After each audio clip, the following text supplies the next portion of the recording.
अस्सलाम वालेकुम नाज़रीन, अव्हां ॾिसी रहिया आहियो सिंध आवाज़ न्यूज़ ऐं आऊं आहियां मोमल सिंधी। हाज़िर आहे हिन वक़्त जी अहम ख़बर।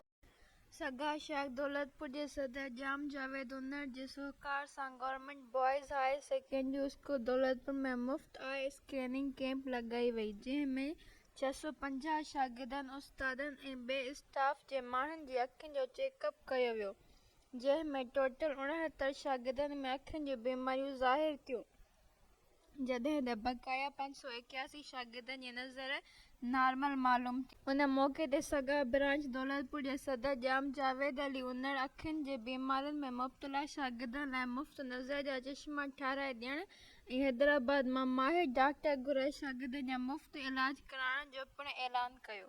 ऐं वधीक ताज़ा तरीन ख़बरनि लाइ ॾिसंदा रहो सिंध आवाज़ टीवी न्यूज़ ऐं सब्सक्राइब करणु न विसारींदा।